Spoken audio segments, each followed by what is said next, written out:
Monday Devotionals. My name is Ken Burkey.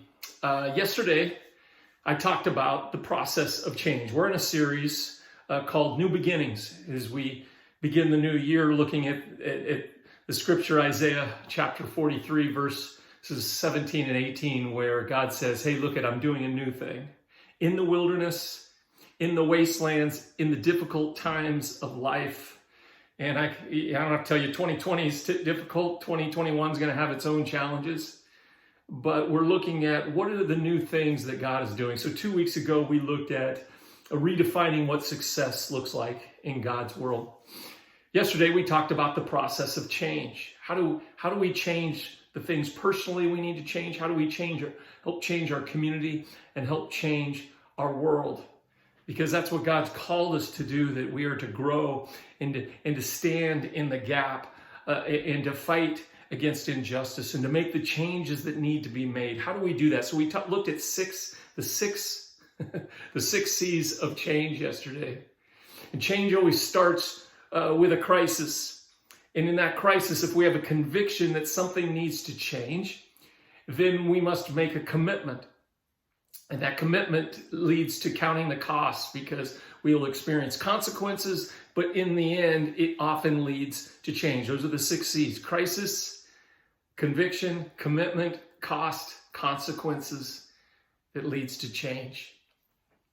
If you didn't get a chance to watch it yesterday, watch it, because we're going to revisit this process of change, because God is always changing us and God is always calling us to be change agents in our world. But I want to give one example today on this Monday to kind of just celebrate an agent of change, somebody who went through the process of change. Many of you know him. Many of you support him. Some of you don't. Some of you haven't. But there's many of you who are part of this process of change. This man's name is Dave Hessler. And Dave Hessler, let me just take you through the 6 C's of change that he experienced. Dave Hessler was going into retirement. Was going to live a comfortable life. Comfortable, that's another C word, but that's not part of the process of change, unfortunately. Comfort usually isn't. But Dave went on a missions trip. He was encouraged and, I don't think he was forced, but he was just encouraged to go on a 1-week missions trip. And his goal was to go on it, feel good about it, and then come home and live his comfortable life. And when he was down in Mexico, he was in the closed garbage dumps of Tijuana, and Dave experienced a crisis.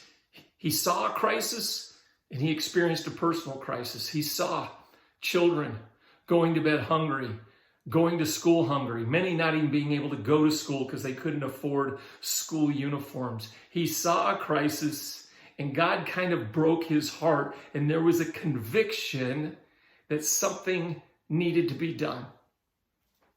But then he wrestled with just staying at that conviction level, because the next step in change is then you got to commit to doing something. And Dave was like, nah, this is bad. Something needs to change. Hopefully someone else will do it. I'm going home to comfort at the end of that week. But when he went home, God challenged him to take that conviction that something needed to be done about this crisis on the border of Mexico, where you can see San Diego, one of the richest counties in America, and these children living in one of the poorest areas in the world. So God challenged Dave to go from experiencing and being convicted that this was truly a crisis and something needed to be done, to making a commitment. And Dave did something for many who saw him do this, saw that this was just radical.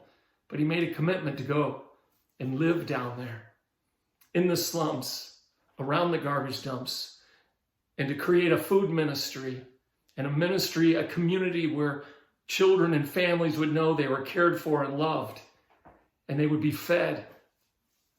And this was, Dave's not here, but I think this was 8 years ago. Dave went down there, and he had to count the costs.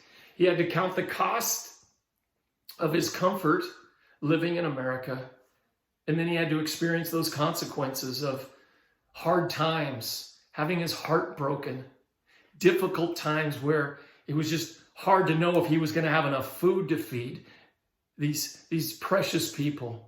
He experienced the consequences of danger. The canyon there is not always the safest place to be. It's a tough place. He experienced those consequences. But you know what? Dave also experienced some other consequences. He experienced the consequence of a new level of joy, a new level of passion, a new level of intimacy with his faith and with his God. He also experienced the consequences of meeting a lovely lady and starting and having and becoming a part of a family. He got married down there. So sometimes when we look at the cost of change, we look at the negative, but sometimes it's positive, and it always ends up being positive. And because Dave, with the 6 C's of change, because he recognized the crisis, was convicted to do something about it, committed to do something about it, counted the cost, has experienced the consequences, there is a deep change going on in the closed garbage dumps of Tijuana. Many of you, myself included, who've been there, we've seen the changes. Families finding hope, families finding God, families being able to experience recovery from addiction. There is a light there of change because Dave was willing to go through the 6 C's of change. And remember, if you heard the message yesterday, there's another C in change, and that is if we're going to go through the process of change, we're going to need community. That's another C word. We're going to need community to do it. And many of you watching this, I'm going to leave out so many names, so I'm just going to throw out a few, but I think of the Ocams. And I think of the Logans, and so many of us ragtag ragamuffins that went down there to just kind of support Dave in this process of change. I hope we get to do that again soon, and we will do it as soon as we can do it safely and the borders are open, and you know when all of this is, maybe it's safer to go down when COVID's over. But thank you. So many of you are watching this because you were part of the process of change that Dave led, but we were the community who could support him. And I'll just let you know this, that Dave will say it over and over again. He'll say, I couldn't have done this without all of you, without all of your prayers, without all of your giving, without all of your just support relationally, knowing that he's not alone. Because when we go through change, as I said yesterday, change is the hardest thing we will ever do. It can feel lonely, but it doesn't have to be. And that's the beauty of the church. And as a Live58 church, we are wrapping our arms, our time, talents, and our resources around Dave to let him know that he is not alone as he goes into a new season of challenge, just like we all are in 2021. God bless you. Have a great week. I hope you join us next week as we're continuing this series on new beginnings. We started with redefining success. Then yesterday, we continued with the process of change. Thank you, Dave, for giving us a clear example of what that looks like.